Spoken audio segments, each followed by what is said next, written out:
बहुत बहुत स्वागत है मई माह के राशिफल के अंदर आपका। मई माह वृश्चिक राशि वालों के लिए कैसा रहेगा, इसकी विस्तृत चर्चा इस मासिक राशिफल में हम करेंगे। वृश्चिक राशि का स्वामी मंगल है और मंगल उनको क्या फल देगा और ग्रहों के चाल उनके कैसा उनका मई माह बीतेगा, उनका फाइनेंस कैसा रहेगा, धन की स्थिति कैसी रहेगी, परिवार, संतान, पति, माता पिता और शिक्षा, इन सभी बातों की चर्चा इस मासिक राशिफल में हम करेंगे।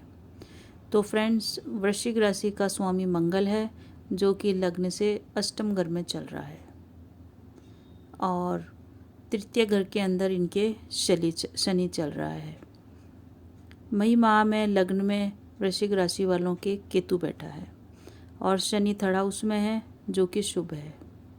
शनि आपके हर कार्य में मदद करेंगे और थर्ड हाउस का शनि वैसे भी बहुत ही शुभ होता है और वो सारी बाधाएं जो भी आपके कार्य क्षेत्र में आएगी उनको दूर करने के लिए बिल्कुल तैयार है।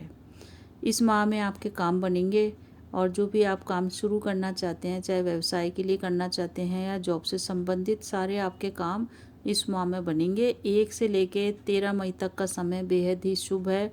बस आप काम में लग जाएं और अपना पराक्रम करें। जैसे ही आपने अपना पराक्रम किया, आपके 1 से लेकर 13 मई का जो फेवरेबल टाइम आ रहा है उसमें आपके काम बनेंगे। अवश्य ही आपके काम बनेंगे क्योंकि शनि आपकी मदद कर रहा है। धन का स्वामी जो है वो भी 4th में है। धन का स्वामी यानी कि आपके दूसरे घर का और 5वें घर का स्वामी चौथे घर के अंदर है। तो धन से संबंधित जो भी आपकी परेशानियां चल रही थी, कुटुंब से संबंधित जो भी आप परेशानियों से जूझ रहे थे, पंचम भाव यानी कि संतान के स्वास्थ्य, शिक्षा या संतान से संबंध की जितनी भी परेशानियां थी, वो सब परेशानियां मई माह में समाप्त होने जा रही है और आपका मई माह इस दृष्टि से बहुत ही शुभ है। गुरु के 4th हाउस में होने से सिर्फ एक ही थोड़ी सी परेशानी है, वो है कि गुरु जब भी 4th हाउस में आता है तो वो व्यक्ति का स्थान छोड़ाता है, जन्म स्थान। तो आपका जन्म स्थान से दूर जाने का योग बन रहा है। आप गवर्नमेंट जॉब में हैं तो आपका ट्रांसफ़र हो सकता है, घर से आप दूर जा सकते हैं या लंबी यात्राएं कर सकते हैं। तो इस टाइप का प्रभाव गुरु जब भी 4th हाउस में आते हैं तो देते हैं। परंतु संतान, धन और कुटुंब के बारे में आपको चिंता करने की ज़रूरत नहीं है क्योंकि वो वहाँ पे आपको शुभ ही परिणाम देंगे। और विदेश यात्रा का आपका योग बन ही रहा है, घर से दूर जाने का योग बन ही रहा है और गुरु की दृष्टि आपके 8th हाउस पे भी है। जब भी गुरु की दृष्टि 8th हाउस पे होता है, 8th हाउस शत्रुओं का और बाधाओं का घर है, तो शत्रु और बाधा दोनों से आपको जूझना पड़ सकता है। तो शत्रुओं से सावधान रहें और बाधाओं से बिल्कुल भी न घबराएं। आप अपने कार्य में लगे रहें क्योंकि अंतिम विजय आपकी ही होगी, क्योंकि शनि आपके बहुत ही सपोर्टिव चल रहे हैं और अभी काफ़ी समय तक आपके पक्ष में ही वो रहेंगे और आपको हर कार्य में सफलता दिलाने के लिए और कार्य क्षेत्र में विशेष रूप से आपको सफलता दिलाने के लिए शनि महाराज आपके बैठे हुए हैं। आप बिल्कुल चिंता न करें, बस अपने काम बनाते चले जाएं क्यों 13 मई का बहुत ही फेवरेबल टाइम है। 13 और जॉब का में भी आपके ट्रांसफ़र का योग बन रहा है। 13 मई के बाद आपकी थोड़ी सी विपरीत स्थिति हो जाएगी, थोड़ी सी, क्योंकि सूर्य जब आपके 7th हाउस से में आ जाएंगे तो थोड़ा सा पति का स्वास्थ्य प्रभावित हो सकता है। पति से संबंध या पत्नी से या दाम्पत्य जीवन में थोड़ी सी कटुता आ सकती है, तो उसको संभालें। आप अपने पति के स्वास्थ्य का या जो पत्नी है उसके स्वास्थ्य का ध्यान रखें। जो भी थोड़ी बहुत दाम्पत्य जीवन में परेशानियाँ आए उनसे घबराएं नहीं। क्रोध पे, अपने आवेश पे अपने नियंत्रण रखें, सारी समस्याएं दूर हो जाएगी क्योंकि अंतिम विजय आपके नाम में लिखी हुई है। शनि आपको हर परेशानियों से बचा लेगा। जमीन जायदाद के कार्यों में आपकी गति आएगी, परंतु 23 मई के बाद जब शनि वक्री होंगे तो थोड़ी सी स्थिति बदल जाएगी। 1 से 13 मई तक शत्रुओं से भी आपको सावधान रहना पड़ेगा क्योंकि शुक्र जब भी छठे घर के अंदर आते हैं तो वो शत्रु जागृत हो जाते हैं। तो ऐसे समय में कोर्ट केस और शत्रुओं से बच के चलें, अपनी तरफ से आप शांत ही रहें। इस पूरे माह आपके काम बनेंगे। बस 2 ही परेशानियां हैं कि आप अपनी वाणी पे थोड़ी सी लगाम लगा के रखें, क्रोध न करें क्योंकि अष्टम भाव के अंदर आपके मंगल है जो कि आपके लग्न का स्वामी है और अष्टम का मंगल क्रोध बढ़ाता है। चोट दुर्घटना का भी भय देता है। छोटी छोटी बातों पे गुस्सा आ सकता है, तो आप छोटी छोटी बातों पे क्रोध ना करें, अपने आप को जितना हो सके शांत रहें। पार्टनरशिप में अगर आप व्यवसाय करते हैं तो पार्टनरशिप से आपको परेशानी हो सकती है, क्योंकि आपके 7वें भाव में सूर्य बैठे हैं। तो पार्टनरशिप में अगर आप व्यवसाय करते हैं या जो भी कार्य करते हैं तो पार्टनर से अनबन की संभावना है। अपनी वाणी पे संयम रखें, कुछ भी बोलने से पहले सोचें, तो आपका ये टाइम जो भी थोड़ा बहुत है विपरीत वो निकल जाएगा। और शनि महाराज, आप मान के चलिए कि शनि आपको हर परेशानी से बचा लेगा, इसलिए अपनी तरफ से कुछ भी न करें, जो जैसा चल रहा है उसको चलने दें और शांति से अपना समय व्यतीत करें, क्योंकि आपके इस माह में बहुत सारे कार्य बढ़ने वाले हैं। बहुत ही फेवरेबल टाइम है आपके 1 मई से लेकर 13 मई तक। तो इन दिनों का लाभ उठाएं और अपने कार्य करें।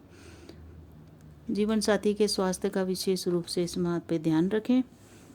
और इस माह की जो फेवरेबल तारीखें मैं आपको बताने जा रही हूँ, जिस तारीखों में आप कोई भी शुभ कार्य कर सकते हैं, चाहे नौकरी ज्वाइन करने का हो, क्योंकि कार्य क्षेत्र से संबंधित सफलता ये माह आपको दिखा रहा है।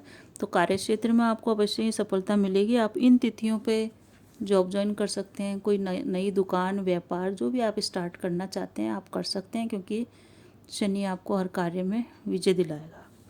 तो ये जो अच्छी तारीखें हैं वो ये है 3 मई और 4 मई, 10 मई और 11 मई, 12 मई और 13 मई, 14 मई और 20 मई, 21, 22 और 23 मई, 26 और 27 मई और 30 और 31 मई। इन शुभ तारीखों को आप कोई भी कार्य शुरू कर सकते हैं, किसी से मिलना हो, मीटिंग करना हो, कुछ भी करना हो, आप इन शुभ तारीखों का लाभ उठा के अपने कार्य को अंजाम दे सकते हैं। इस माह की कुछ अशुभ तारीखें हैं जिनमें आपको बहुत ही सावधानी से व्यतीत करनी है, क्योंकि उस समय आपके अंदर नकारात्मकता रहेगी और आपके कार्य बिगड़ सकते हैं।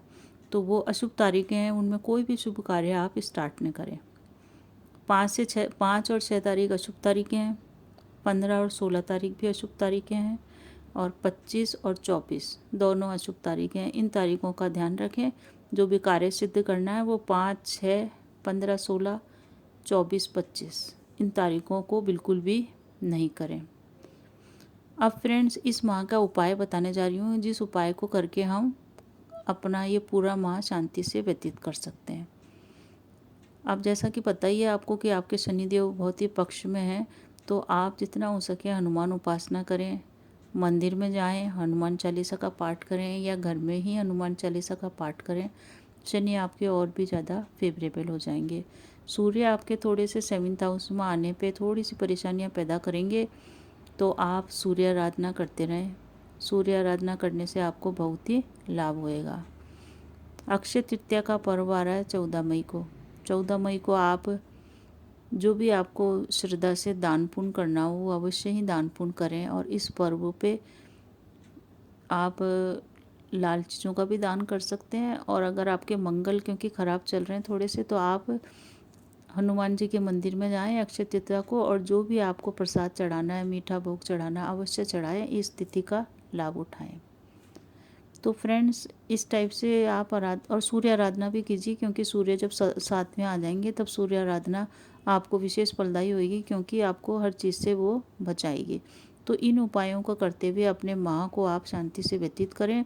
आप निश्चिंत रहिए, क्योंकि ये माह आपके कैरियर में उछाल लाने वाला है।